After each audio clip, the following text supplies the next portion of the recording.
Buona giornata e ben ritrovati con la prima edizione dei telegiornali di Antenna 3 Nord-Est. In primo piano la cronaca, perché vi dobbiamo comunicare la notizia dell'ennesima tragedia della strada che si è verificata sulla nostra regione. Siamo in provincia di Verona lungo la autostrada A4. L'incidente è avvenuto questa mattina, il bilancio è pesante, un morto e 2 feriti gravissimi in seguito ad una collisione che si è verificata nei pressi del casello di Verona Est in direzione Milano. Un automobilista è deceduto all'istante mentre altri 2 sono rimasti feriti. Uno è gravissimo ed è stato trasportato all'ospedale di Borgo Trento. Sul posto sono intervenuti i sanitari del 118, la polizia stradale e i vigili del fuoco per mettere in sicurezza l'area. Naturalmente vi forniremo ulteriori dettagli su questa ennesima tragedia della strada nel corso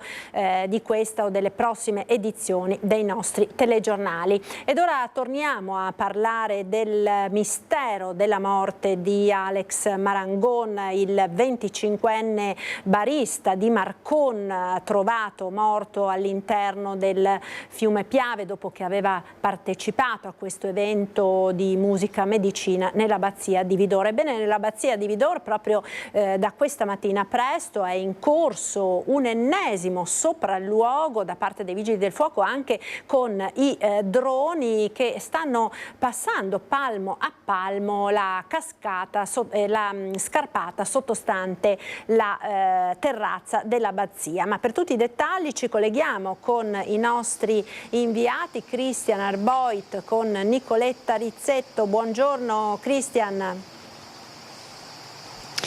Sì, buongiorno a te Marta e a tutti i telespettatori di Antenna 3, anche da parte di Nicoletta Rizzetto, che vi sta mostrando proprio in questo momento l'immagine dei vigili del fuoco che stanno battendo palmo a palmo la scarpata del mistero. Quella che vedete ovviamente è all'abbazia di Vidor. Il Piave segna il confine geografico con Pederobba. Noi qui con Nicoletta Rizzetto adesso siamo a Covolo di Pederobba, è una delle spiagge più note lungo il Piave. Questa è la prospettiva migliore per vedere che cosa sta accadendo dall'altra parte del fiume, che come vedi è un fiume che presenta delle acque impetuose. L'acqua è particolarmente forte anche questa mattina. Immaginate appunto 2 settimane fa c'erano stati poi anche dei nubifragi. Vigili del fuoco che da circa 15 minuti stanno proprio osservando qualcosa in quel punto. Sono fermi lì da un bel po', quindi. La mattina è iniziata più o meno alle 9:15, quando davanti ai cancelli dell'abbazia sono arrivati prima i carabinieri del comando provinciale di Treviso, guidati dal tenente colonnello Marco Turrini, poi i vigili del fuoco con tutti i nuclei operativi dei vigili del fuoco, il nucleo fluviale, poi appunto il nucleo specializzato invece in arrampicate, perché poi cos'è successo? È successo che 2 soggetti in particolare, 2 operatori in particolare, si sono calati lungo la scarpata. Quindi dove vedi la torre poco sotto c'è un terrazzo, c'è il terrazzo ormai divenuto noto dell'abbazia, e poi questa scarpata. Va detto che è una scarpata, non è un dirupo che va giù dritto, quindi è larga anche diversi metri. Come puoi vedere c'è anche una fitta vegetazione. Che cosa stanno cercando i vigili del fuoco, gli operatori, i carabinieri? Stanno trovando dei segni di un possibile passaggio di Alex, di una caduta rovinosa, di un rotolamento. Ovviamente sono alla ricerca molto banalmente di rami spezzati, di robusti spezzati, di tracce anche ematiche. È entrato in azione un drone che dall'alto ha fatto dei rilievi fotografici che ovviamente saranno esaminati da qui alle prossime ore fino al tardo pomeriggio e anche oltre. Non si sta lasciando nulla al caso. Adesso I vigili del fuoco si stanno muovendo. Come puoi vedere, Marta, come possono vedere i nostri telespettatori nelle immagini di Nicoletta, qui c'è appunto la scarpata dell'abbazia, poi i vigili del fuoco si stanno dirigendo verso quella parete, anche stamattina è stata attenzionata, quella parete che invece è molto più scoscesa, cade dritta nel fiume Piave. Appunto nel fiume Piave, dove la corrente è particolarmente forte anche questa mattina. Immaginate 2 settimane fa, quando appunto poi il corpo del povero Alex è stato ritrovato 6-7 chilometri più a valle in quell'isolotto di Ciano del Montello. Queste quindi le immagini del sopralluogo, di un sopralluogo particolarmente atteso, e poi c'è tutto il fronte invece ancora più riservato, delicato delle testimonianze, perché si deve capire che cos'è successo quella notte tra sabato e domenica 2 settimane fa all'interno dell'abbazia, in quel raduno di musica e terapia. Le testimonianze, i presenti, i curanderi, insomma protagonisti che abbiamo ben imparato a conoscere.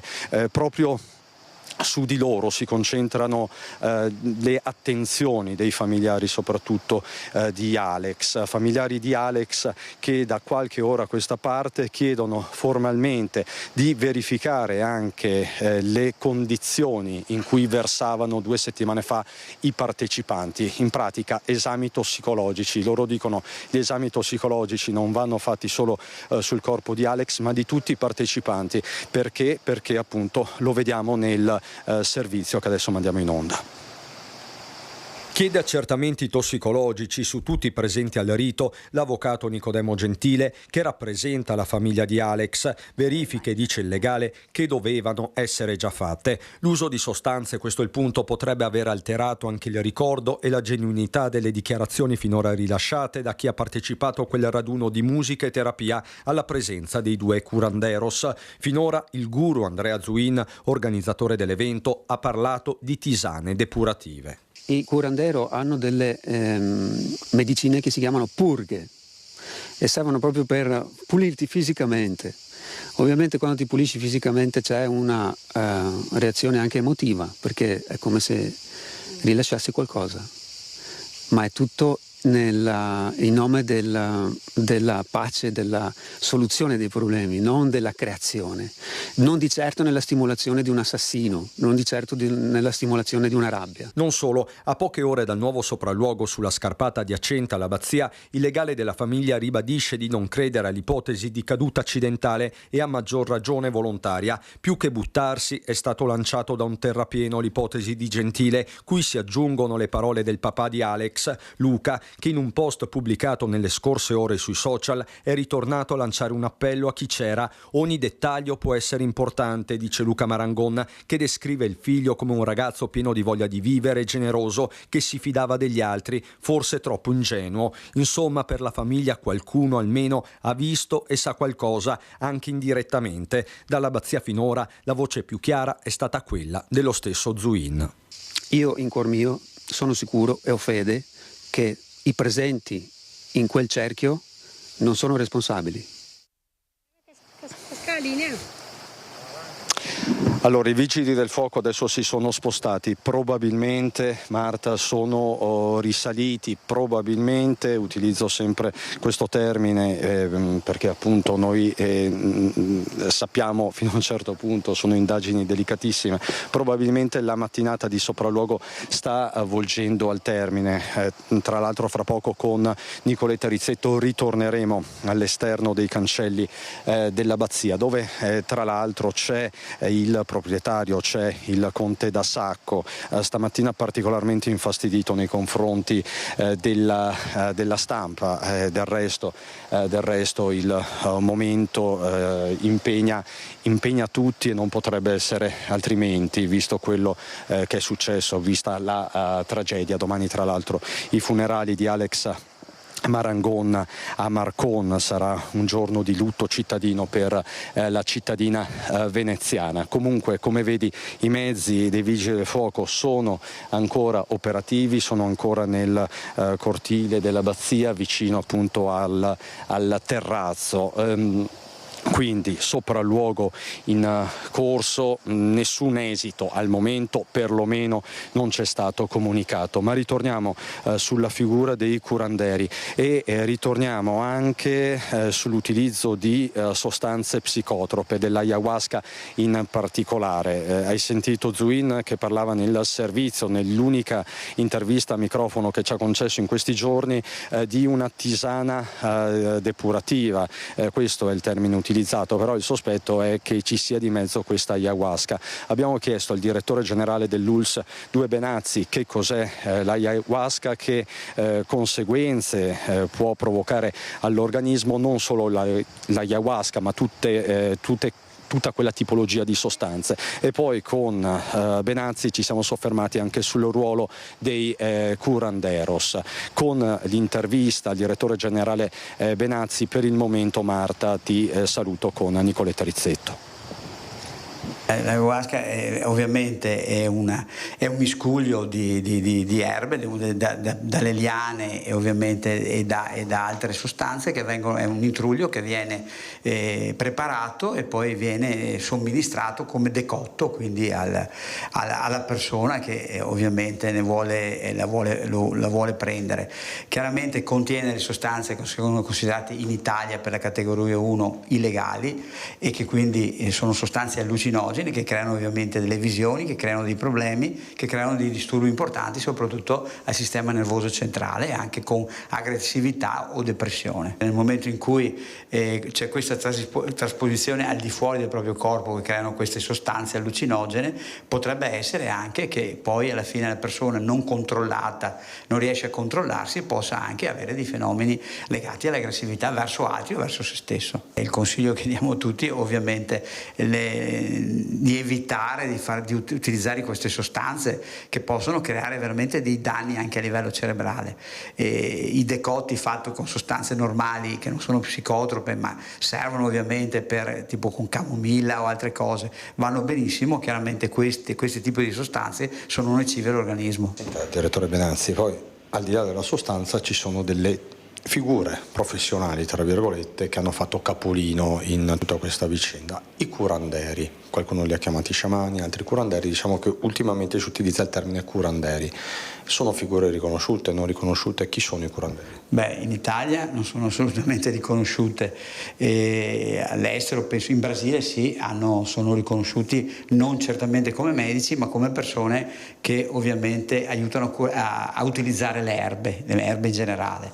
Quindi da noi queste non esistono, non fanno parte ovviamente della categoria né nell'ambito sanitario, quindi infermieri o altre cose, e soprattutto non sono medici, quindi assolutamente dal punto di vista della cura della persona o dell'utilizzo della sostanza non sono persone idonee a controllare l'utilizzo delle sostanze. Quindi bisogna stare attenti. Assolutamente sì, evitare ovviamente di partecipare o di farsi partecipi di qualche tipo di iniziativa generata dalle operazioni di queste persone. Quindi di fidarsi della medicina, diciamo così, ufficiale, non alternativa? Beh, sicuramente sì. Ricordo a tutti che esiste anche la medicina omeopatica e l'omotossicologia, cioè esiste una forma della medicina dove si cura anche con le erbe, però sempre con il medico che va a gestire ovviamente le preparazioni. Quindi medicina naturale su basi scientifiche. Certo, medicina naturale su basi scientifiche che quindi viene utilizzata per la persona, perché ognuno di noi ha una sua ovviamente gestione del metabolismo e quindi di conseguenza il medico sa per quella persona cosa si può utilizzare senza creare danni all'organismo.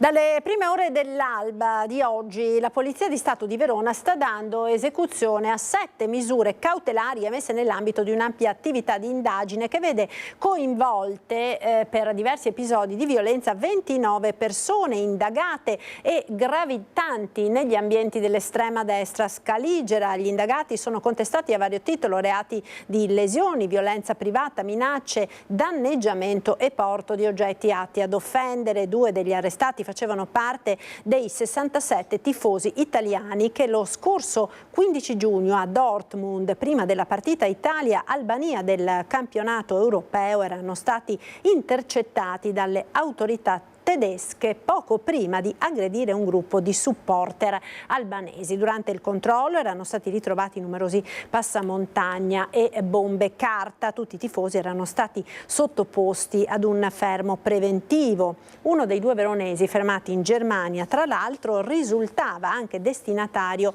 di un daspo internazionale. Si tratta, spiega il procuratore di Verona Raffaele Tito, di 7 provvedimenti di arresto domiciliare che sono stati emessi per altrettanti giovani veronesi di età compresa tra i 20 e i 27 anni, che appunto si sarebbero resi protagonisti di diversi episodi di violenza a sfondo politico, razziale e etnico. Poi naturalmente su questa importante operazione della Polizia di Stato vi forniremo ulteriori dettagli nel corso delle edizioni di questa sera del Veneto dei nostri telegiornali. Ma proseguiamo con la cronaca per parlare di sicurezza, con una situazione di sempre maggiore tensione che si sta verificando nella città di Vicenza. L'ultimo episodio relativo alle ultime ore appunto è quello di una rissa tra stranieri che si è scatenata in zona Stazione in Viale Milano. Vediamo.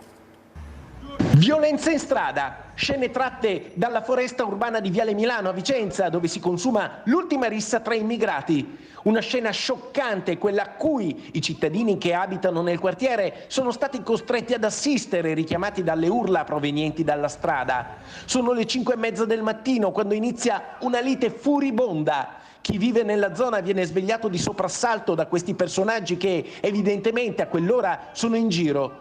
Si prendono furiosamente a pugni, a calci, si accapigliano. Dai video girati da chi vive nelle palazzine che si affacciano su Viale Milano, gli sfidanti che si affrontano a torso nudo sarebbero principalmente due e altri stranieri cercano di dividerli. A quanto pare sarebbero state lanciate anche delle bottiglie di vetro, forse un regolamento di conti. Certo è che nella zona, un reticolato di strade noto come il Quadrilatero, accanto alla stazione ferroviaria e a Campomarzo, la tensione è sempre più alta. Qualcuno ha chiamato la polizia, ma quando le volanti si sono precipitate sul posto, il gruppo di immigrati si era già dileguato. Restano sulla strada macchie di sangue e poi la rabbia, tanta rabbia, l'esasperazione di chi vive in questo piccolo inferno urbano. E poi questo è l'episodio, appunto l'ultimo in ordine di tempo, ma ce ne sono stati altri nelle scorse ore, ve l'abbiamo raccontato anche nel corso dei nostri telegiornali. La violenza più incredibile è quella nei confronti di un farmacista che aveva tentato di fermare uno straniero che stava rubando un monopattino, ma non solo, sentiamo.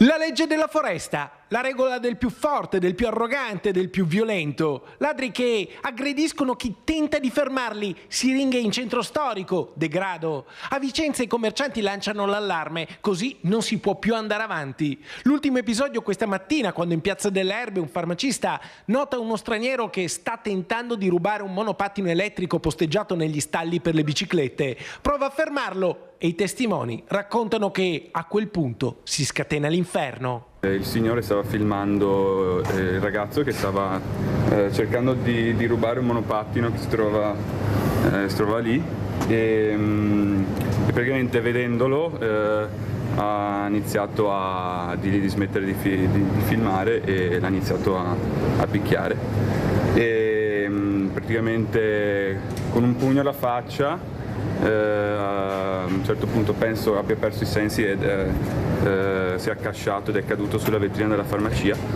e rompendo i vetri e io avvicinandomi ho visto che era completamente con la faccia gonfia e perdeva molto sangue e il ragazzo poi l'ho visto scappare sopra una bicicletta e raccogliere il telefono con cui il signore aveva filmato. Il tentato furto, l'aggressione. Tutto questo succede alle 10 del mattino, in pieno giorno, a Vicenza, in centro storico, davanti ai passanti. I commercianti sono furiosi e lanciano una raccolta firme per dire basta al degrado. 1 per chiedere sicurezza e 2 per chiedere di svegliare un po' il centro storico che da un anno ormai è andato in caduta libera. Per terra terra i frammenti della catena che assicurava il monopattino, ma girando in centro storico tra i Sanpietrini si trovano sempre più spesso anche le siringhe. In Contrada Garibaldi una bimba di 1 anno e mezzo si è trovata un ago conficcato su un sandalo. Sembrerebbe che non sia stata punta, fortunatamente, ma anche questo testimonia una situazione sempre più critica. La questione del degrado è davvero molto sentita, la presenza di tossici, addirittura di siringhe in centro storico. Noi abbiamo trovato qui in Corso Palladio un ago. Questo è un ago che appartiene a una siringa pre-riempita, quindi con un serbatoio che contiene un farmaco. Non è il tipo di siringa che viene utilizzata dai tossicodipendenti, però resta il fatto che è qui dove non dovrebbe essere e c'è un ago e qualcuno si potrebbe pungere.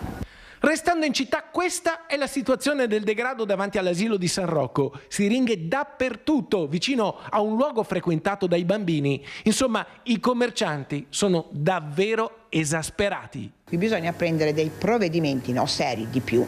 Turisti molto pochi, eventi pari a 0, sicurezza meno di pari a 0. Cosa devo dire? Non c'è niente da dire. Siamo qui e siamo alla frutta. E questa mattina in prefettura a Vicenza è appena stato sottoscritto un protocollo relativamente alla sicurezza con 11 sindaci di grandi comuni del Vicentino, proprio per stringere una vera e propria alleanza con i vigilantes. Ci racconta tutto Daniele Garbin. 1000 occhi sulla città è la firma del protocollo che è appena stato sottoscritto in questo momento in questa sala in prefettura, come il prefetto, buongiorno, e il sindaco di Bassano. Buongiorno a tutti. Ecco, un protocollo importante perché è il recepimento a livello locale di un provvedimento nazionale col Ministero e con l'ANCIN e con le strutture soprattutto di vigilanza privata. La novità è questa, si cerca di coinvolgere di più per aumentare e implementare la cosiddetta sicurezza di prossimità, vero signor Professore? Sì, il documento parla di sicurezza complementare, cioè nel senso che si va a dare un ulteriore contributo nei territori, in questo caso con le guardie particolari giurate, quindi hanno la possibilità di fare segnalazioni tempestive tramite le centrali operative sia delle polizie locali che delle forze di polizia a livello territoriale. Nel protocollo viene aggiunto, oltre alla centrale operativa della Questura e dei Carabinieri, anche il numero di pubblica utilità del 117, quindi si amplia il novero del coinvolgimento delle forze di polizia. Lo scopo è quello di dare immediatezza nella segnalazione di fatti e accadimenti che nei territori comunali possono destare preoccupazione sotto il profilo dell'ordine e della sicurezza pubblica. Buon lavoro, intanto la ringraziamo per la chiarezza. Cosa significa un protocollo del genere in una realtà locale non comune, magari praticamente a Bassano? Ecco, cosa cambia? È fondamentale, io per questo ringrazio anche Sua Eccellenza il Prefetto e tutte le forze dell'ordine per questo importante protocollo, perché vuol dire un monitoraggio attento su tutto il territorio comunale e un presidio costante del territorio che garantisce anche una certa tranquillità tra i cittadini. Bassano insomma è un'entità che non ha grandi problemi di sicurezza, ma sicuramente questo tipo di iniziative permettono un rafforzamento anche della sensazione delle presenze delle forze dell'ordine attraverso anche questi istituti di vigilanza, quindi possiamo dire che il territorio è sotto controllo. Quindi c'è un buon lavoro anche a lei, soprattutto anche in vista del mandato e soprattutto un coinvolgimento con i cittadini anche, è imprescindibile il controllo di vicinanza. Certamente è fondamentale la partecipazione dei cittadini, infatti segnalateci situazioni particolari soprattutto nelle aree periferiche della città. Come obiettivo di questa amministrazione c'è anche l'implementazione di tutto il sistema di videosorveglianza per rendere la nostra città sempre più sicura e ovviamente avendo un monitoraggio costante di tutte quelle situazioni particolari soprattutto nelle periferie. E con la cronaca ci spostiamo ora nella vicina regione del Friuli Venezia Giulia per la rivolta scoppiata nel carcere di Trieste. È salito a 8 il numero dei feriti tra i detenuti del carcere a seguito della rivolta della scorsa notte. Dopo alcuni tentativi di mediazione gli agenti in tenuta antisommossa sono intervenuti lanciando lacrimogeni. Ci sono stati degli scontri all'interno della casa circondariale. La protesta nata a causa delle severe condizioni di vita all'interno della struttura acuite anche dall'ondata di caldo.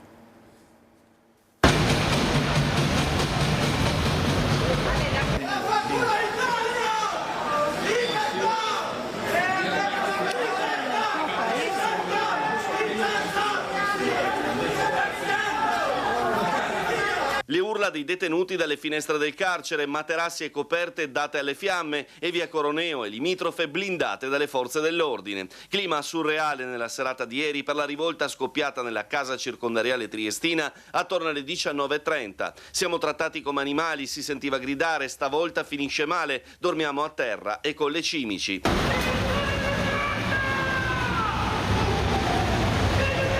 Polizia, carabinieri, esercito e vigili del fuoco hanno creato da subito un cordone di sicurezza lungo la via, allontanando tutti i presenti. Poi, dopo una prima mediazione degli agenti, quella messa in atto dal responsabile del carcere della Camera Penale Enrico Miscia e la garante per i detenuti Elisabetta Burla, ma il tentativo è fallito. Dunque l'irruzione delle squadre speciali in tenuta antisommossa. Ci sono stati degli scontri tra agenti e detenuti con le forze dell'ordine che hanno lanciato dei lacrimogeni per reprimere la sommossa. Alla rivolta hanno partecipato oltre 100 detenuti dei 260 che sono chiusi nel carcere. La struttura potrebbe invece ospitare fino a un massimo di 150 persone. Contestata la situazione di sovraffollamento, resa ancora più pesante dall'ondata di caldo. L'emergenza è rientrata alle 23:10. Il bilancio dei feriti, che fino alle 23 di ieri era di 6 persone, è salito a 8 dopo la mezzanotte, con 2 detenuti ricoverati in medicina d'urgenza. Entrambi però non sono in pericolo di vita. Delle persone trasferite all'ospedale di Cattinara, 3 sono state trattenute in pronto soccorso, mentre altre 3 sono state dimesse stamani. Per tutta la notte davanti al penitenziario è rimasta un'ambulanza per assicurare assistenza sanitaria in caso di bisogno. In seguito alla rivolta, la SUGI si è mobilitata attivando il proprio piano interno per maxi emergenze per gestire la possibile affluenza straordinaria di feriti. Sono state messe in campo per la rivolta 10 ambulanze e un'auto medica. Parliamo ora di spaccio di droga a Padova, perché in meno di una settimana sono già 5 gli arresti. Continuano i controlli della polizia.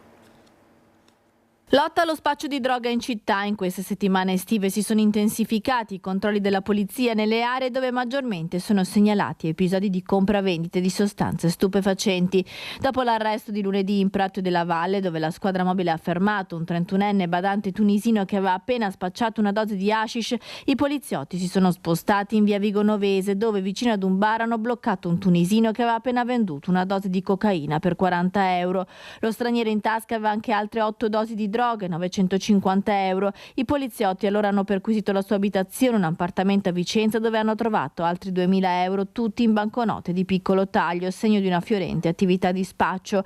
In zona stazione invece sono stati bloccati e arrestati 2 nigeriani di 35 e 29 anni. In totale i 2 stavano cercando di nascondere 15 ovuli di eroina e 4 di cocaina, oltre a stupefacente ancora da dividere. Se venduta, la droga avrebbe fruttato loro diverse migliaia di euro. Un altro tunisino di 49 anni, ricercato per spaccio, è stato trovato e arrestato alla stanga. L'uomo deve essere estradato. Nel 2023 infatti aveva ceduto un ingente quantitativo di droga a dei connazionali che si stavano imbarcando al porto di Genova. Negli ultimi tempi lo spaccio di droga è cresciuto in città e da inizio anno sono infatti già 79 gli arresti e 48 le denunce per droga fatte dalla polizia di Padova nei controlli quotidiani del territorio, dove sono stati anche sequestrati oltre 1 chilo di cocaina, quasi 3 chili di eroina, oltre a 6 chili tra hashish e marijuana e quasi 65.000 euro in contanti. Mangia inconsapevolmente una torta a base di cannabis preparata dal figlio, mamma intossicata. Oh, guarda che bel dolce, che pensiero gentile, avrà sicuramente pensato a questo l'inconsapevole mamma rimasta intossicata da un succulento dolce al cioccolato e riso soffiato a cui il figlio aveva aggiunto un ingrediente segreto, la cannabis. La donna, residente a Corezzola, in stato confusionale con un forte malessere, è arrivata nei giorni scorsi all'ospedale di Piove di Sacco. Sospettava di essere rimasta intossicata da qualche alimento. La sorpresa dei medici quando la donna è risultata positiva a cannabinoidi trovati in dose massicce. I carabinieri allora sono andati nella sua abitazione. A quel punto è arrivata la scoperta. Il figlio, 21enne della donna, ha candidamente ammesso di aver fatto un dolce tipo brownies aggiungendo della cannabis. Lo aveva lasciato in cucina senza immaginare che la madre potesse mangiarne una fetta. Il ragazzo è stato segnalato alla prefettura di Padova come assuntore di sostanza stupefacente. Il suo esperimento culinario invece è stato posto sotto sequestro. Per la mamma, dopo il forte malessere, è rimasto solo un grande spavento.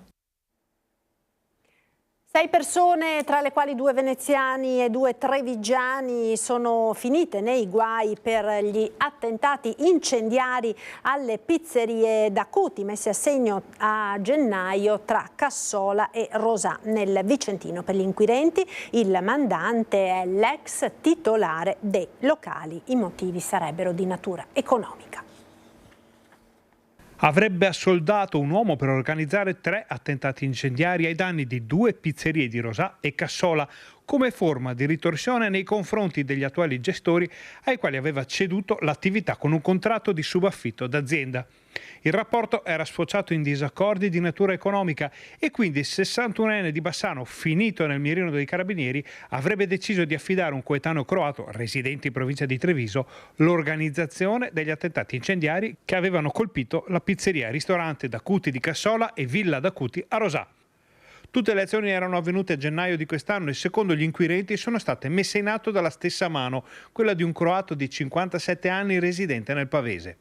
L'uomo era stato accompagnato alle pizzerie da un 39enne serbo che vive a Mestre e da una 36enne trevigiana e in uno dei 2 blitz anche da un 31enne serbo già detenuto nella casa circondariale di Venezia per altri motivi. Le indagini sono proseguite per mesi e nelle scorse ore i carabinieri della compagnia di Bassano del Grappa hanno proceduto a dare esecuzione alle ordinanze di custodia cautelare emesse dal GIP del Tribunale di Vicenza su richiesta della locale procura. L'azione dei militari è scattata fra Padova, Pavia, Treviso e Venezia nei confronti delle 6 persone ritenute a vario titolo coinvolte nel triplo attentato incendiario. Per il 61enne bassanese ritenuto essere il mandante, per l'organizzatore e per l'autore materiale è scattata la custodia cautelare in carcere. Per gli altri sono stati disposti gli arresti domiciliari. Gli attentati incendiari, dei quali solo 2 riusciti effettivamente, avevano scosso il bassanese e creato enormi problemi ai gestori dei 2 locali. Villa d'Acuti infatti era stato reso inagibile dalle fiamme e i danni erano stati molto ingenti. Ed ora cambiamo decisamente argomento, apriamo una parentesi sugli alpini che si stanno preparando alla festa per il centenario della sezione dell'Ortigara. Siamo ad Asiago e proprio da Asiago ci chiede la linea la nostra Vanessa Banzato. Buongiorno Vanessa.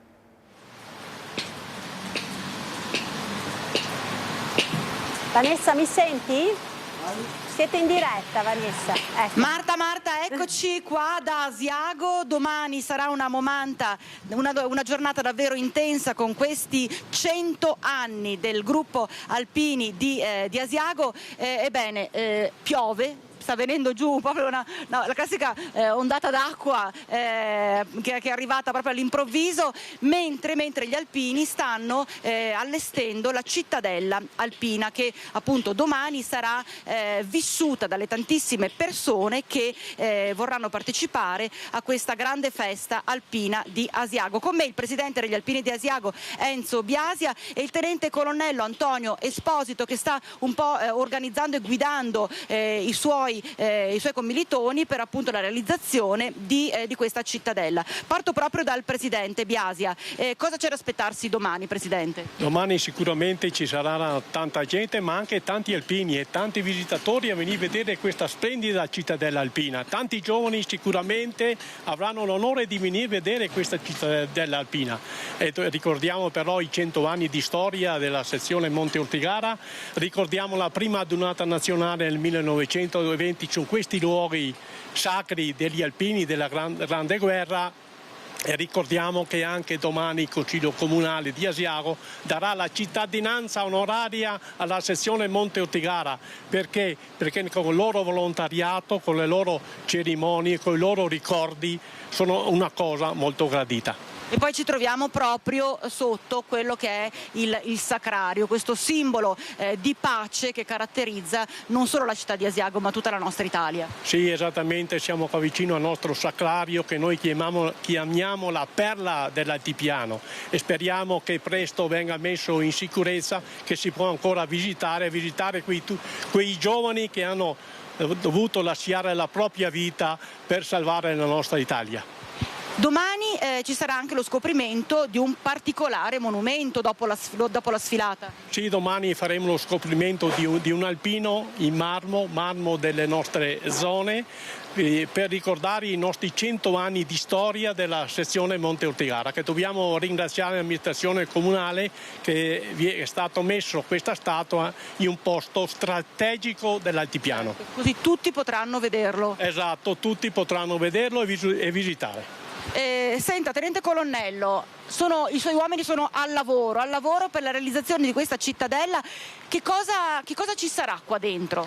Intanto buongiorno a tutti. Ovviamente la cittadella in quanto tale in questo caso è un Alpitour, infatti è stata chiamata così anche nelle locandine espositive in giro per la città di Asiago. Praticamente è un avvicinamento della popolazione, specialmente per i ragazzi di una certa età, a quello che è l'esercito italiano, quello che facciamo noi alpini in questo caso. Infatti nello specifico non è la classica cittadella che abbiamo visto a Vicenza qualche mese fa, è un po' più ridotta, ci sono i nostri mezzi dell'esercito italiano in uso delle truppe alpine, i nostri materiali, ma c'è la parte sportiva, la palestra di roccia, ci sarà un percorso ginnico sportivo militare tipo CrossFit, chiamiamo così, in modo tale da poter far provare ai ragazzi degli step con un istruttore abilitato che li seguirà, gli farà spiegare e gli farà fare queste attività ginniche sportive che fanno i nostri alpini quando vanno in preparazione per le marce e quant'altro. C'è, come dicevo, la palestra di roccia dove la gente potrà arrampicarsi e divertirsi e fare quello che fa il nostro alpino quando va sulle pareti vere in montagna. Poi qua siamo vicino al Sacrario, in una terra sacra, Asiago, per tanti motivi storici, e noi è un onore essere stati coinvolti, ovviamente grazie all'accordo che c'è fra le truppe alpine e l'Associazione Alpini, di poter essere con loro partecipi a questo bel evento che è il centenario della di Asiago. E quindi noi saremo qui sia domani, che il tempo sarà bello perché hanno messo sole, dalle 9 in poi, e domenica lo stesso saremo fino alle 18 aperti al pubblico che vorrà venire a prendere un po' di fresco qui ad Asiago. Certo. Vogliamo ricordare chi sta lavorando per allestire questa cittadella?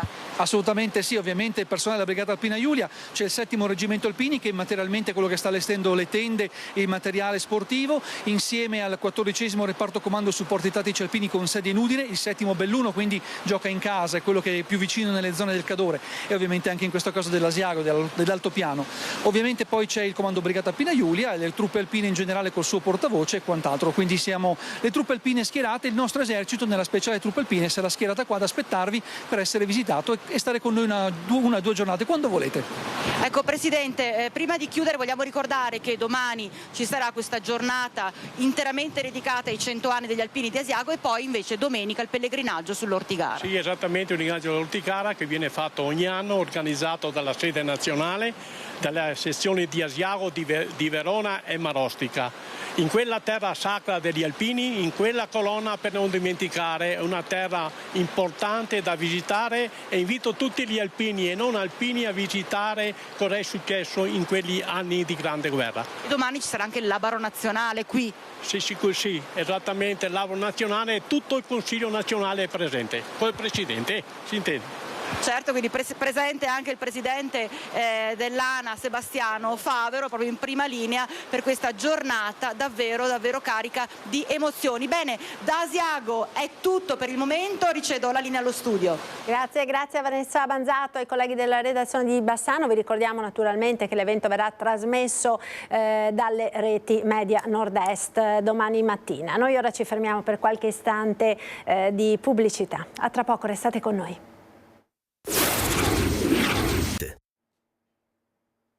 Eccoci nuovamente in diretta, ben ritrovati con la prima edizione dei nostri telegiornali. Apriamo ora una pagina dedicata ad un approfondimento sul tema della sicurezza, con particolare riferimento alle truffe nei confronti degli anziani, un fenomeno che purtroppo durante il periodo estivo conosce anche una recrudescenza e nei confronti dei quali l'Arma dei Carabinieri ha avviato a livello nazionale una campagna di sensibilizzazione. Abbiamo qui con noi in studio, lo ringrazio per la presenza, il tenente colonnello Marco Turrini, comandante del reparto operativo dei Carabinieri di Treviso. Buongiorno comandante, grazie per essere Buongiorno a lei, con telespettatori.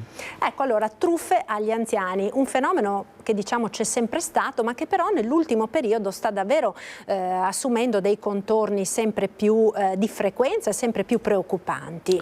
Sì, è un reato in aumento. Negli ultimi anni abbiamo assistito a un incremento notevole di queste truffe. Dal 2019 al 2023 si stima un aumento del circa il 20%, quindi sono numeri importanti, un tipo di reato particolarmente odioso perché va a colpire una fascia di popolazione, quella degli anziani, a cui ovviamente siamo tutti legati, e l'Arma, che ha come missione quella di essere legata al territorio, essere legata alle proprie comunità, vede questa veramente come una priorità, e quindi accanto all'attività di contrasto che viene posta in essere quotidianamente dalle nostre stazioni, cerchiamo di accompagnare un'azione preventiva, un'azione dove poter veramente dare dei consigli, raggiungere il maggior numero di persone, di anziani, per poter dare appunto dei suggerimenti per contrastare questo fenomeno davvero odioso.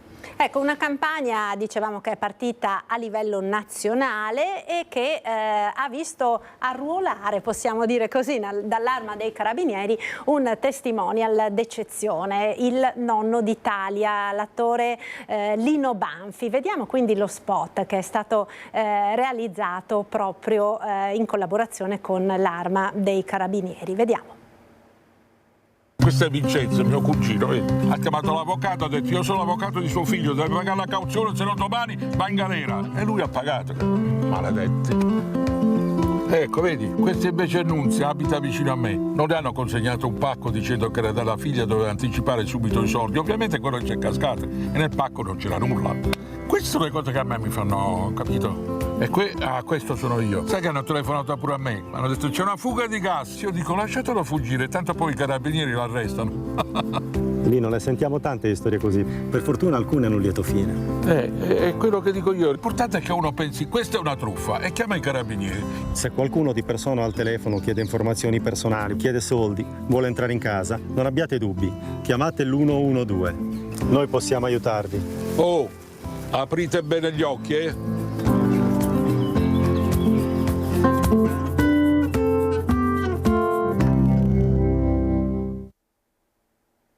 Ecco, questo dunque è lo spot che è stato realizzato dall'Arma dei Carabinieri. Comandante, abbiamo sentito anche alcune delle modalità che vengono utilizzate dai truffatori. Quali sono le più frequenti? Si fondano tutte su tecniche che questi malfattori utilizzano, e fondate ovviamente sulla persuasione e poi sull'adescamento, sulla persuasione e poi sulla manipolazione ovviamente di persone che in maniera spontanea, come i nostri anziani, sono portati magari a dare confidenza, perché magari spesso si tratta di persone sole, di persone che magari non godono di un ottimo stato di salute, e che quindi vengono appunto avvicinate da queste persone con i metodi più vari per cercare proprio di abbassare le loro difese, abbassare la loro soglia di attenzione psicologica. Le modalità sono le più varie, perché queste persone si possono presentare alla porta, spesso utilizzando anche una finta autorità, quindi simulando di essere degli appartenenti alle forze di polizia, carabinieri, no, piuttosto che operatori delle società di erogazione di gas, luce, acqua.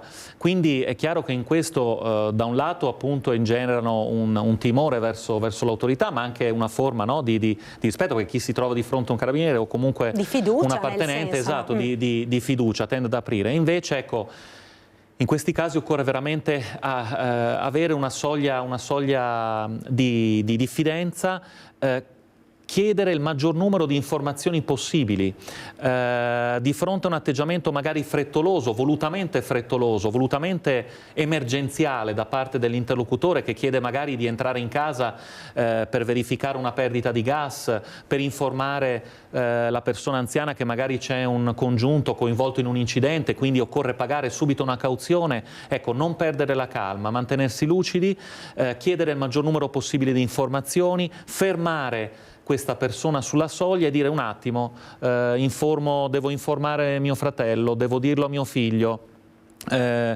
faccio una telefonata di verifica, chiamo il 112. Ecco, il 112, l'112 è veramente un numero che da questo punto di vista può risolvere da subito tutti i problemi, perché è chiaro che un truffatore che vede diciamo fronteggiarsi con questo tipo di comportamenti, di difese, tende a mollare la presa. Certo, è un reato poi particolarmente odioso, ne accennava lei prima, comandante, perché è rivolto proprio verso delle persone che magari sono particolarmente fragili, particolarmente vulnerabili, come possono essere tutti i nostri anziani, e poi un reato che ha anche delle conseguenze magari successive. Perché certo, l'anziano ovviamente una volta che ha subito la truffa magari pensa di essere stato uno sciocco, si sente ancora più anziano, sì, no? E quindi magari non denuncia nemmeno, proprio per evitare... Sì, il problema è proprio questo, le conseguenze che questo reato può avere anche dopo. Da un lato, intanto il danno patrimoniale, perché purtroppo anche qui in provincia di Treviso, ma in buona fede, abbiamo avuto ovviamente anziani che magari hanno dato tutto quello che avevano in quel momento, denaro, preziosi, magari una pensione appena ritirata. Quindi il danno patrimoniale è da non sottovalutare, però c'è questo impatto psicologico fortissimo che crea ansia, senso di colpa, come diceva lei, la volontà quasi di autocolpevolizzarsi per quello che è successo, quasi un senso di vergogna che poi purtroppo può dar luogo tante volte a una denuncia ritardato, addirittura un'assenza di denuncia. E per noi operatori di polizia, l'ho detto anche altre volte quando mi avete cortesemente invitato qui per incontri analoghi, per noi è importante e fondamentale la denuncia, perché la denuncia è una segnalazione di un fatto che accade in un determinato territorio e ci consente quindi di orientare le nostre risorse, di orientare le nostre pattuglie e le nostre stazioni che, ripeto, sono presenti capillarmente anche qui in provincia di Treviso. Ecco, è un occhio aperto anche da parte di tutti, ovviamente questi sono i consigli per le persone anziane, ma non dimentichiamoci che tutti noi facciamo parte, no, di una società, per cui magari anche il vicino di casa può prestare un occhio di riguardo magari nei confronti della persona anziana che magari d'estate rimane da sola perché i parenti sono in vacanza, no? Quindi... Sicuramente, il concetto di sicurezza partecipata ormai è un concetto che deve riguardare proprio tutti noi, e quindi avere buoni rapporti di vicinato. Adesso ci avviciniamo, siamo già in un periodo estivo, quindi quando, voglio dire, magari si tende ovviamente a lasciare casa per raggiungere magari le località di villeggiatura, ecco, avere tra virgolette delle sentinelle, un vicino che osserva e che avverte nel caso in cui vedesse dei movimenti sospetti può essere fondamentale. Quindi avere buoni rapporti di vicinato è fondamentale. Non a caso poi certe forme, quali appunto il controllo di vicinato, le troviamo in tanti comuni, ormai sono diventate, insomma, fanno parte di quel panorama appunto di sicurezza dove tutti dobbiamo sentirci coinvolti in una rete per cercare di fronteggiare questo e altri tipi ovviamente di reati. Penso ai furti, penso ad altri reati contro il patrimonio, contro la proprietà privata. Certo. Allora, dicevamo di questa campagna di sensibilizzazione che è stata avviata a livello nazionale dall'Arma dei Carabinieri, ma anche nel nostro territorio, comandante, vi state attivando per degli interventi mirati e specifici. Sì, assolutamente, le nostre stazioni Carabinieri saranno assolutamente protagoniste in questo.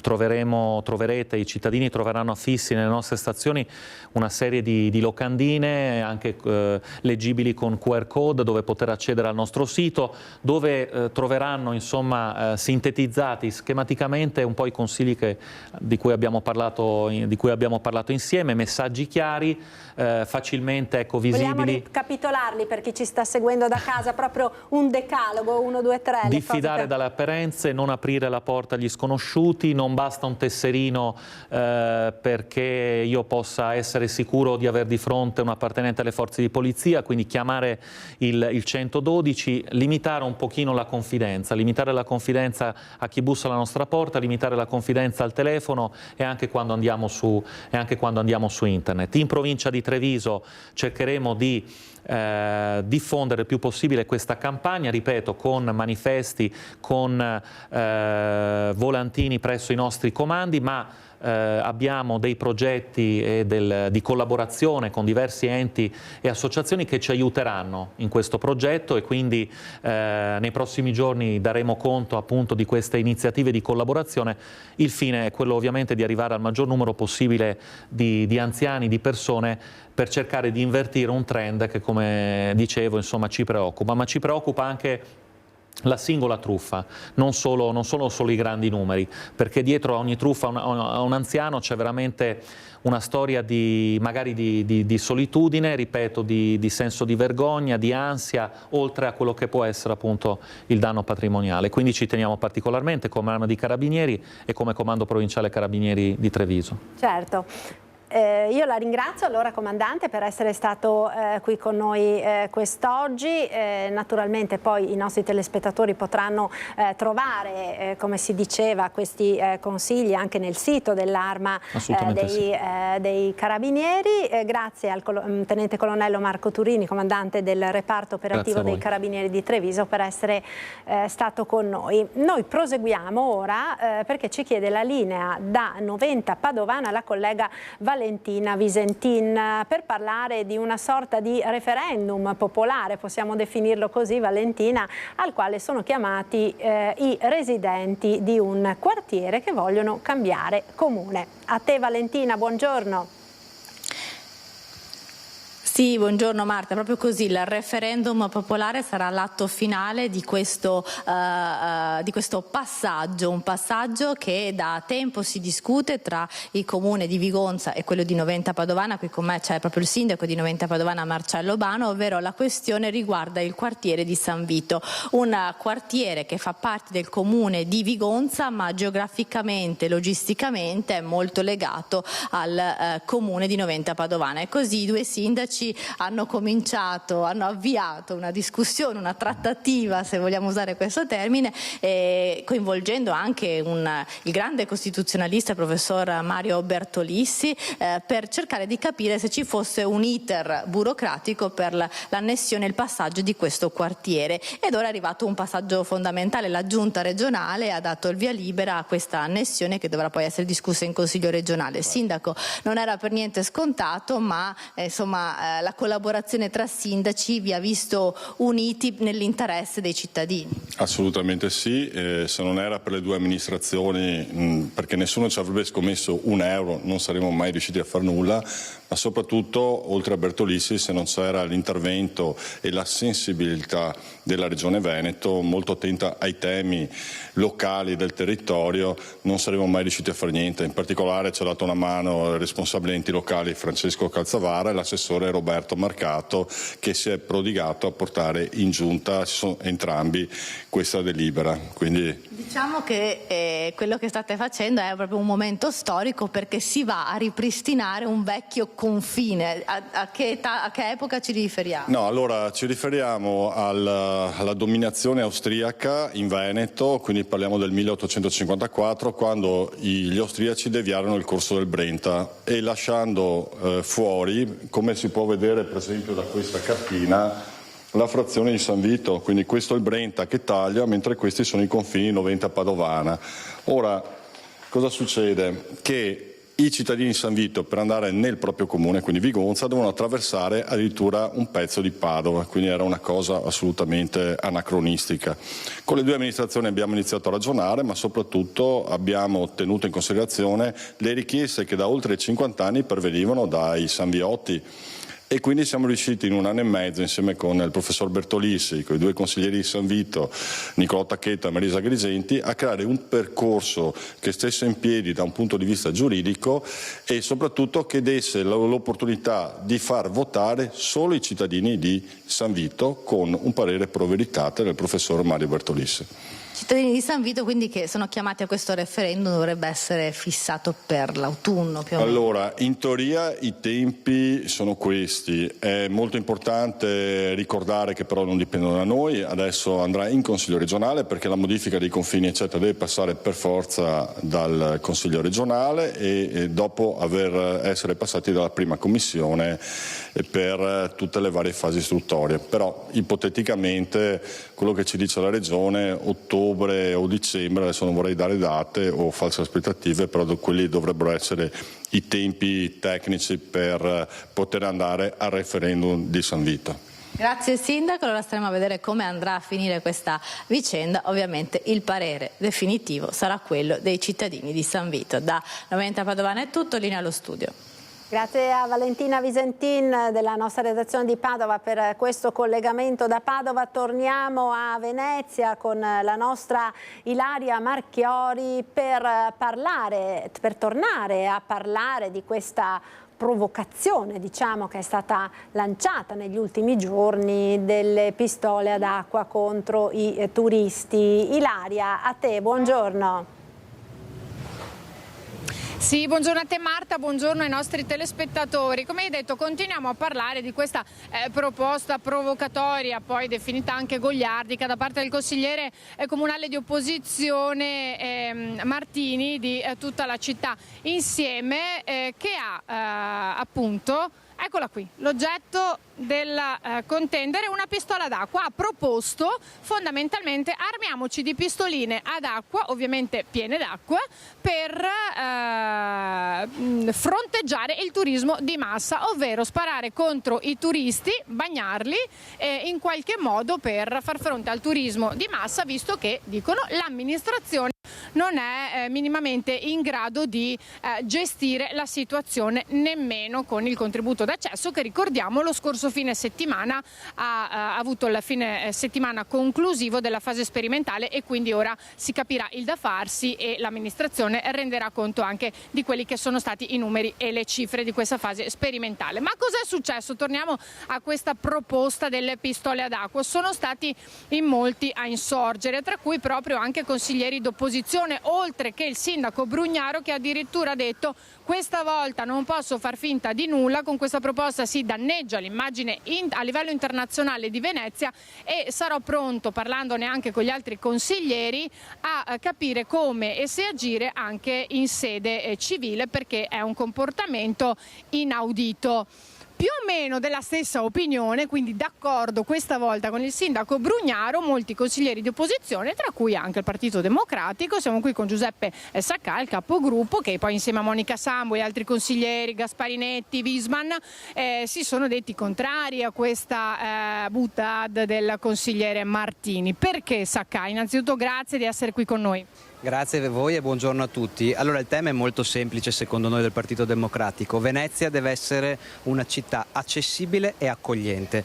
Noi stiamo lavorando perché si vada in questa direzione. È ovvio che la gestione dei flussi turistici fatta dall'attuale amministrazione è totalmente assente, anzi è la stessa amministrazione che ha introdotto il ticket d'accesso, e quindi cosa ha fatto della nostra città? La prima città al mondo a pagamento, un pagamento che non è assolutamente legato a nessun servizio. Basta guardare la condizione del trasporto pubblico locale o tutta una serie di servizi. Ecco, noi come Partito Democratico portiamo avanti proposte molto concrete per la gestione dei flussi turistici e per innalzare il livello dei servizi che la città offre ai residenti e ai visitatori. Deve essere ben chiaro quindi che i visitatori sono ben accetti nella nostra città. Ribadisco, Venezia è una città, deve essere una città sempre accogliente e libera di entrarci senza pagare nessuna tassa. Quindi ecco, per questo che siamo completamente in disaccordo con questa, diciamo, proposta del consigliere Martini, e noi stiamo lavorando in Consiglio invece con delle proposte che vadano appunto a lavorare sul tema della gestione dei flussi turistici, che questa sì è una priorità, ma non vuol dire essere contro il turismo, anzi vuol dire volere un turismo ben gestito che possa sposarsi con i temi della residenza. Due questioni, residenza e turismo, che l'attuale amministrazione non sta sostanzialmente affrontando e non riesce a tenere assieme, e così abbiamo uno spopolamento della città e un numero oggettivamente ingestibile di turisti che entra nella nostra città. Ma lasciamo da parte delle proposte che non sono proposte assolutamente accettabili secondo noi da parte di un amministratore pubblico. Se io le do questa, lei non ha intenzione di mettersi a sparare contro? Cosa ne facciamo di questa pistola, che tra l'altro è piena, ve lo dico? Questa la regaliamo ai nostri figli, ai nostri nipoti, perché possano giocare con i loro amici in queste giornate oggettivamente torride, ma questo appunto è un gioco e tale deve rimanere per i più piccoli. Non ha nulla a che fare con proposte politiche e con idee per amministrare una città così complessa e oggi così mal amministrata, che richiede di certo un cambio di passo, ma appunto basandosi sulle proposte che stiamo portando avanti in Consiglio Comunale, non su altre cose che sono appunto buone magari per un titolo di giornale ma nulla più. Senta Saccà, abbiamo detto è finita la fase sperimentale del contributo diritto d'accesso. Ora voi cosa vi aspettate dall'amministrazione? Intanto trasparenza, perché questa amministrazione, da quando è stato introdotto il ticket d'accesso, ma anche da quando esiste la Smart Control Room, che ricordiamo esiste da diversi anni ed è stata finanziata con milioni di euro di risorse pubbliche, come dire, non è minimamente trasparente su come raccoglie i dati, e i dati che distribuisce sono, come dire, dati alla carta, che sono distribuiti perché così servono a rafforzare delle tesi precostituite da parte dell'amministrazione. Ma è evidente che il ticket d'accesso non è servito assolutamente per limitare gli accessi né per gestire i flussi, quindi c'è un lavoro enorme di trasparenza di dati e un lavoro enorme di politiche che non vengono minimamente fatte né pensate dall'attuale amministrazione. Ecco, allora, grazie a Giuseppe Sacà, noi questa la teniamo con noi, non la utilizziamo contro i turisti, lei concorda con me, così anche tutti gli altri consiglieri, e la daremo a qualche bimbo. Ringrazio ancora il consigliere Sacà, qui da Venezia restituisco la linea allo studio. Grazie a Ilaria Marchiori con la collaborazione tecnica di Simone Merlo per questo collegamento. Noi ora andiamo a Castelfranco perché ci chiede la linea Lucio Zanato per un veloce collegamento su una inaugurazione che c'è stata questa mattina, molto importante per la viabilità dell'area. Lucio, a te, buongiorno. Buongiorno Marta, buongiorno ai telespettatori di Antenna 3. Diciamo che oggi è partito, è stato inaugurato l'iter per la realizzazione di una rotatoria importantissima, che è quella dell'incrocio di Barbesin nella tangenziale di Castelfranco, che poi in realtà è la strada che da Treviso porta a Vicenza. Sindaco ma anche Presidente della provincia, grande soddisfazione perché si snoda un nodo e anche abbastanza stretto che avevamo ogni volta che passiamo per di qua. E centriamo un obiettivo che ci eravamo prefissati quando siamo stati chiamati a governare la città. Erano 3 i semafori a Castelfranco Veneto, 2 sono già stati tolti e conseguentemente sono state realizzate le rotatorie, e questo è il terzo e l'ultimo. È un impegno che ci eravamo presi, che mi rende orgoglioso per essere riuscito a centrarlo. Sempre poi bisogna essere orgogliosi quando lei fatta la rotatoria, ma ho la ragionevole certezza che il prossimo anno a questi tempi a questi mesi, a luglio-agosto del prossimo anno, la rotatoria sia fatta. E quindi una messa in sicurezza, un agevolare la mobilità delle persone e delle cose. E anche dei ciclisti, perché lei fa spendere più soldi all'ANAS ma anche alla Regione Veneto ma anche al comune di Castelfranco, perché vuole il sottopasso per le biciclette. Esatto, noi vogliamo che ci sia la possibilità per la mobilità dolce di attraversare la circonvallazione in sicurezza, e concorriamo perché ciò avvenga, e quindi i soldi che noi mettiamo sono dedicati a questa opera. 3 su 3 con il sottopassaggio, ribadisco, è un risolvere un problema che si trascinava da decenni e rispetto al quale qualcuno aveva ancora dei dubbi che si potesse concretizzare. Ribadisco, aspettiamo che venga fatta, però ripeto anche che io conto che al termine del mio mandato i 3 obiettivi siano centrati. 1.870.000 euro il costo complessivo, gran parte con ANAS e Regione, in parte Comune di Castelfranco. Realizzazione, come ha detto giustamente il Sindaco, inizio lavori primavera, termine lavori estate 2025, insomma un altro nodo snodato per la nostra viabilità. A te la linea. Grazie a Lucio Zanato, al sindaco di Castelfranco Stefano Marcon. Noi ora ci fermiamo per qualche istante di pubblicità, restate con noi perché tra pochissimo parleremo con l'assessora Gloria Tessarolo del comune di Treviso dell'allerta caldo e delle iniziative che si stanno attivando in città per le persone anziane. A tra poco. Eccoci nuovamente in diretta, prima edizione dei nostri telegiornali. Parliamo ora di questa ondata di caldo che ha interessato anche la nostra regione, la prima veramente torrida di questa estate, e parliamo anche delle iniziative che si stanno mettendo in atto a favore delle persone più fragili, delle persone anziane. Abbiamo in collegamento, e la ringrazio per essere con noi, l'assessora al sociale del comune di Treviso, Gloria Tessarolo. Buongiorno assessore. Buongiorno a lei. Grazie per essere con noi. Ecco, è già partito, no? Anche quest'anno il piano rivolto alle persone anziane, estate in Restera, torna anche quest'anno. Di cosa si tratta e come si articola questo progetto? Sì, siamo partiti il 1° luglio, anche se è stata un'estate che pareva non partisse mai, quindi noi eravamo pronti, ma all'inizio il caldo non arrivava. Adesso che è arrivato è attiva a pieno regime questa iniziativa, che oramai da 3 anni proponiamo, ovviamente migliorandola, implementandola anche con quelli che sono i feedback che ci danno gli anziani che l'hanno frequentata. In realtà mettiamo insieme 2 centri ricreativi che sono aperti tutto l'anno e sono il Pro Senectute e il Centro Anziani La Restera, e teniamo aperto dal 1° al 30 agosto, 1° luglio, 30 agosto, creando solo una piccola cesura nella settimana di Ferragosto. Quest'anno abbiamo deciso, proprio su suggerimento degli anziani, di rimodulare l'apertura.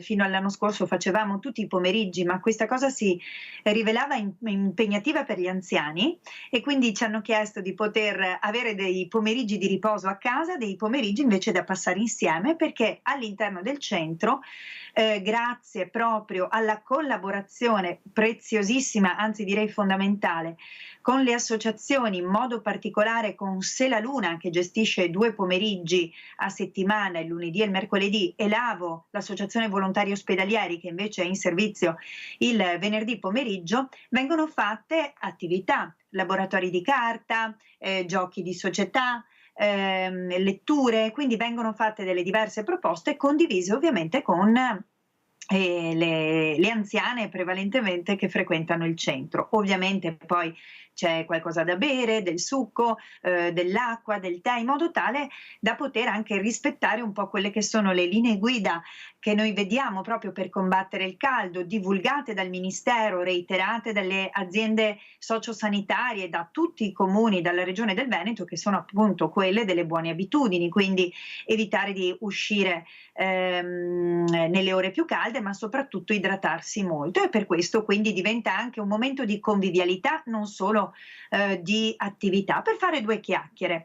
Il centro è in un luogo bellissimo perché siamo sulle rive del Sile, in Restera, quindi c'è anche un ampio spazio verde che ovviamente non utilizziamo moltissimo perché le temperature in questi giorni sono davvero proibitive, per cui oggi l'attività si svolge all'interno dei locali, ma se le temperature dovessero abbassarsi c'è comunque tutta l'area verde e anche la possibilità di passeggiare lungo la Restera. Ecco, questa è una delle tante attività, no, che il Comune di Treviso sta portando avanti a favore degli anziani. Ne parlavamo prima proprio con il comandante dei Carabinieri di Treviso, anche di una campagna per la prevenzione delle truffe, quindi ci sono tante cose, diciamo, che state portando avanti, e che magari anche questa occasione posso chiamarlo centro estivo, ma insomma di questo centro di sollievo, possiamo anche dire, no? Che viene organizzato nei mesi più caldi, possono essere proprio un veicolo molto importante. Assolutamente sì, come diceva lei, è proprio di questi giorni la nuova collaborazione con l'Arma dei Carabinieri sul progetto nazionale con Lino Banfi, no? Di sensibilizzazione contro le truffe come Nonno d'Italia, e andremo a distribuire proprio a carico del Comune, in collaborazione con l'Arma, un flyer informativo, un volantino, e ci saranno poi delle locandine in tutto il territorio comunale proprio di informazione, e anche con i numeri utili per evitare proprio le truffe, che si sa d'estate di solito hanno un picco proprio perché le città sono un po' più vuote, non c'è magari il controllo di vicinato, ma neanche tutto il movimento e l'attività che spesso c'è invece durante gli altri periodi dell'anno, e quindi è importante in questi periodi, come dire, rimarcare anche qui le buone pratiche di sicurezza. Poi in questo, come negli altre campagne di comunicazione che facciamo, ma anche quelle ordinarie rivolte agli anziani, noi ricordiamo sempre i 2 numeri di telefono fondamentali, il 118 in caso appunto di emergenza di tipo sanitario, e ricordiamo il 112 invece come un numero unico di sicurezza per allertare proprio le forze dell'ordine a cui risponde la centrale operativa operativa dei Carabinieri. Ecco, queste sono due note importanti che riguardano direttamente gli anziani, ma che riguardano anche chi vive attorno agli anziani, fermo restando che resta a disposizione per eventuali segnalazioni di situazioni critiche, e questo è davvero un appello ai cittadini, nel caso ci siano anziani che voi conoscete, vicini, magari di cui sapete anche poco, ma vedete delle abitudini che cambiano, sapete che sono soli, vedete una fragilità, a volte anche segnali come uno smarrimento, no, della persona, se la incrociate sul pianerottolo, cioè se c'è qualcosa che magari ritenete di segnalare perché vi pare che ci possa essere una fragilità in aumento anche dovuta al caldo e all'isolamento, resta attivo ovviamente il servizio sociale del comune, che è sempre aperto, non va in vacanza neanche a Ferragosto, con 2 numeri di telefono di servizio che sono i numeri di telefono della segreteria o la mail sociale @comune.treviso.it, dove segnalarci il caso, la persona, la via, e poi noi prendiamo i contatti o allertiamo poi eventualmente chi di dovere. Voglio ricordare, se me lo consentite, che comunque sono attivi anche altri centri ricreativi che non chiudono durante l'estate, quindi ad esempio nei quartieri nord di Treviso è aperto il GAT, il centro anziani di San Liberale, e lì anche l'altro giorno sono stata a trovarli. I locali non solo sono freschi, ma sono molto abitati e animati, quindi c'era il gioco delle carte, c'è il bar aperto e quindi si vive in compagnia ma anche in un ambiente fresco. È aperto il centro anziani di via Castello d'Amore, quindi siamo in centro storico a Treviso e siamo praticamente nell'area a ridosso dello stadio, e è aperto anche il centro ricreativo anziani detto ex baracca accanto alla parrocchia del Pio X. Siamo tra Selvana, diciamo Santa Maria del Rovere e Selvana. Ecco, questi sono ancora aperti, quindi per chi non riesce magari o non vuole trasferirsi fino in Restera è possibile frequentare anche questi centri, anche se ricordo che l'estate in Restera è servita grazie a un accordo con Auser e a un finanziamento del Comune di Treviso con confinanziamento dei partecipanti, proprio per allargarlo al pubblico più ampio possibile. C'è la possibilità per chi ha difficoltà a farsi accompagnare o raggiungere da soli la Restera, c'è la possibilità di avere il trasporto con i mezzi dell'Auser. Quindi insomma direi che le offerte sono tante, se non contiamo anche invece quelli che sono i locali del comune che sono aperti anche durante tutto l'anno, e quindi in modo particolare penso ad esempio ai locali della cultura, alle biblioteche e ai musei, che possono essere un altro punto di riferimento per trovare refrigerio e anche passare il tempo.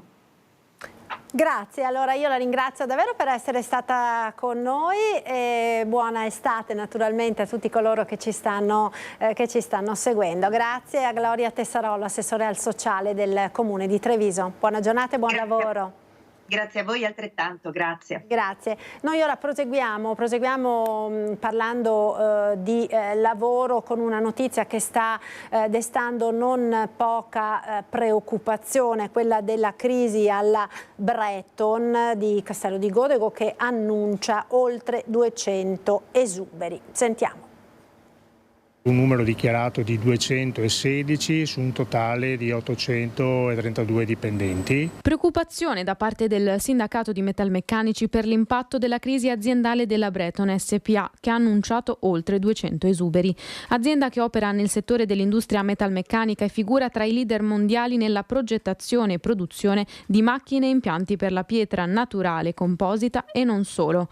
Una situazione industriale complicata, fanno sapere dal sindacato, data dal contesto macroeconomico e geopolitico che ha generato un calo di ordinativi, quindi di fatturato. Aperto il dialogo con l'azienda. Stiamo parlando di cassa integrazione straordinaria con ovviamente un percorso anche dei licenziamenti che parte appunto dal presupposto che ci siano delle incentivazioni in base ovviamente all'età anagrafica dei lavoratori e soprattutto anche alla condizione tale che ci sia da parte dell'impresa e da parte anche della Regione un interessamento rispetto alle politiche attive per poi provare a rimettere in pista ovviamente chi oggi perde il posto di lavoro. 198 gli esuberi alla sede Breton di Castello di Godego e 18 a Vedelago, su un totale di 832 dipendenti totali. Circa un dipendente su 4 dunque è in esubero.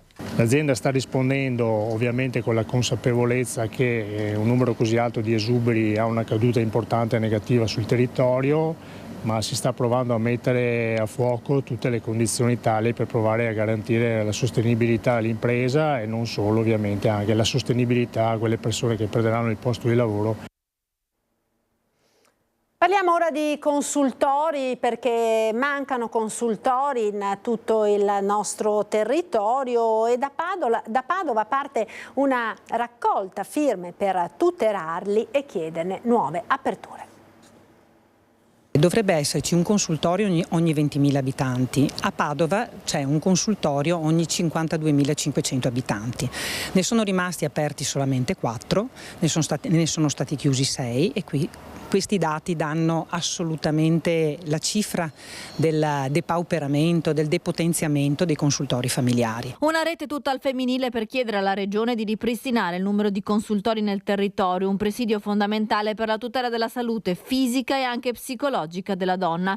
Parte da Padova una raccolta firme iniziata dall'associazione Padova Donne, che ha unito il Centro Veneto Progetti Donna e altre associazioni. A gennaio la prima lettera inviata all'USL 6, poi la raccolta di oltre 1.500 firme. Chiedere che cosa? Chiedere che vengano, quantomeno, essere ascoltate e vengano ripristinati i servizi dei consultori familiari, perché i consultori nascono da una legge del 75 che era una legge all'avanguardia che prevedeva l'erogazione di servizi sociosanitari rivolti alle donne, alle famiglie e ai giovani, agli adolescenti, cosa che non avviene più perché di fatto sono stati chiusi i consultori, non sono stati ripristinati i pensionamenti, gli operatori sono sempre meno. A sostegno della rete padovana, che ha raccolto le firme, anche la consigliera regionale del Veneto Che Vogliamo, Elena Ostanella, che chiede alla giunta regionale di rispettare il numero di consultori previsti dalla legge. Siamo una delle regioni che ad esempio non raggiunge il golden standard, non diamo un consultorio ogni 20.000 abitanti ma lo diamo ogni 50.000. Ecco, la giunta deve chiarire cosa vuole fare. Vuole supportare i consultori del Veneto o vuole invece renderli dei semplici ambulatori, perché così non garantiscono in particolare la salute della donna. Oltre 3.000 iscritti in un mese, una valutazione media più che positiva che equivale al raddoppio del numero di passeggeri rispetto al servizio tradizionale. Dolomiti Bus fa il primo bilancio del servizio di trasporto a chiamata Trillo, che va oltre le più rosee aspettative, ma il feedback degli utenti e dei commercianti dice però l'esatto opposto. Sentiamo. C'è tanta difficoltà, nonostante la Dolomiti Bus dichiari che c'è un giro notevole di 4.400, leggevo, cioè si fa bella, no. I numeri sono numeri ed è difficile confutarli, come altrettanto complicato risulta alla cronista sovvertire l'umore degli utenti che, impavidi nonostante l'età avanzata, ce la stanno mettendo tutta per abituarsi a Trillo, il servizio di trasporto a chiamata operativo da un mese. I dati sfornati da Dolomiti Bus sono trionfanti, ma gli effetti sul campo che stiamo documentando da 3 settimane cozzano con i commenti entusiasti della dirigenza. Io prima avevo un mio autobus, andavo tranquilla, io adesso non lo posso più fare. Quindi c'è un disagio diffuso? Diffuso, enorme. E Dolomiti Bus però afferma che tutto va bene? No, non va bene un cavolo, scusate il termine. Io ho 91 anni, queste povere vecchie anziane come me venivano a farsi la spesa perché giù non c'è niente, i figli sono magari a lavorare all'estero, chissà. E se restano senza niente, non è giusto. Se a me la mattina mia figlia mi telefona, mamma, il bambino che sta male da andare a prendere all'asilo, io sono bloccata. Tutte le sere a telefonare, noi invece qua come foniamo, dai, telefono, dopo ti rispondono, non ti rispondono. Perché il problema resta sempre lo stesso, lunghe estenuanti attese per prenotare al telefono la corsa che magari non passa. La signora di 91 anni ci porge il suo smartphone e proviamo a prenotare il suo rientro a casa a Borgo Pra. Il servizio è rapido, ma la corsa è disponibile solo alle 14:30 e l'orologio segna le 11:15. Siamo qua dalle 10:30, perciò già è un'ora quasi che siamo qua. Che cosa pensa di Trillo? È veramente una vergogna per gli anziani, per una sorella disabile che ho, che bisogna sempre avere qualcuno che sa dietro. C'è un'anziana di 90 anni che si fa le scalette per venire in piazza chiaramente quando può. È una cosa vergognosa per la città di Belluno. E poi il danno quantificabile patito dai commercianti esclusi dalla riorganizzazione del servizio, che hanno notato con preoccupazione il drastico calo della clientela. Alla EO lo si nota a vista d'occhio e la conferma arriva dalla responsabile del punto vendita. Non va meglio all'ortofrutta in Piazza delle Erbe. In effetti io ho dei clienti che non vengono più in centro perché o se riescono ad arrivare in centro non riescono a ritornare a casa perché bisogna prenotare la chiamata almeno 2 ore prima, però gli danno un lasso di tempo troppo largo. Il calo è stato, come dicevamo, del 30%, insomma, tutti ci siamo accorti, comunque indistintamente. Le attività sono qua da anni e qualcosa capiscono, nel senso che poi ben venga qualche novità, ma deve essere studiata in modo di non arrecare danno a nessuno. Per la prima volta dopo oltre 500 anni dalla fondazione della fabbrica di San Pietro, 2 donne entrano a far parte dell'organico dei sanpietrini manutentori della Basilica Vaticana. Una di loro è una 26enne padovana. Si chiama Lisa Maniero, ha 26 anni ed è di Abano Terme, arriva da un lungo percorso artistico, prima al Liceo Selvatico di Padova, poi all'Accademia di Belle Arti di Venezia e lei, insieme alla 21enne calabrese Miriana, la prima sanpietrina manutentore della Basilica Vaticana. Per la prima volta dopo oltre 500 anni dalla fondazione della fabbrica di San Pietro, 2 donne entrano a far parte dell'organico dei sanpietrini. Lisa e Miriana hanno frequentato il corso per decoratori, stuccatori e muratori della Scuola Arti e Mestieri della fabbrica di San Pietro. Da anni è consolidata la presenza di mosaicisti dello studio del mosaico vaticano annesso alla fabbrica, ma mai prima d'ora le maestranze femminili erano entrate nel corpo dei sanpietrini. Ed ora il servizio sulla incredibile e straordinaria avventura per un cane Labrador di 8 anni, Ziggy, a Pellestrina. Sentiamo. Lui è Ziggy, un cane Labrador di 8 anni. Sabato scorso, mentre stava facendo il bagno in mare a circa 3 miglia dalla costa, al largo di Pellestrina, le correnti improvvise e inaspettate forti e il vento lo hanno diviso momentaneamente dalla sua famiglia. Lui non si è perso d'animo, ha nuotato per circa 5 ore, percorrendo a nuoto quasi 6 chilometri per ritrovare Marinella, Marco e i bambini che per ore lo hanno cercato in lungo e in largo. Marco Ceccone e Marinella Giaretta, coppie di Caldonio nel Vicentino ma abituali frequentatori del Lido e Pellestrina durante l'estate con le loro uscite in barca, sono i titolari e i fedeli amici e compagni di Ziggy. Un'esperienza del genere non ce la saremmo mai aspettata, nel senso che siamo abituati a uscire in mare con tutta la famiglia al completo, perciò bambini e cane. Siamo abituati a tuffarci in sicurezza, in realtà purtroppo questa corrente ci ha preso in maniera del tutto inaspettata. Il cane si è allontanato da noi perché noi abbiamo cercato in tutti i modi di chiamarlo, eravamo in acqua. Il cane niente, probabilmente ha sentito che per noi era più pericoloso cercare di trattenere lui che non fa andare, perciò lui è partito. A far conoscere questa bellissima storia è stato il Comitato Territoriale Lido Oro Benon, diretto da Vittorio Baroni. Per ritrovare il cane è stata fondamentale anche la mobilitazione via social e il primo appello pubblicato nel gruppo Pescatori Veneziani, che conta su circa 23.000 iscritti. Fortuna è stata che Marco ha avuto la prontezza di scrivere il post sui Pescatori Veneziani e c'è stata una mobilitazione incredibile. Devo dire però che non solo il mare, ma anche tutte le persone che ho incontrato scendendo a terra per cercare Ziggy hanno dato una mano enorme e per fortuna poi Ziggy, quando è ha trovato questa ragazza che non potrò mai smettere di ringraziare, di nome Xenia, che ha pensato subito di lavare il cane, dargli da bere, dargli da mangiare. E questo è stato determinante perché noi potessimo così finalmente riabbracciare Ziggy. Ed è tutto per questa edizione, grazie per essere stati con noi. La sigla subito dopo le previsioni del tempo con il nostro meteo. Arrivederci.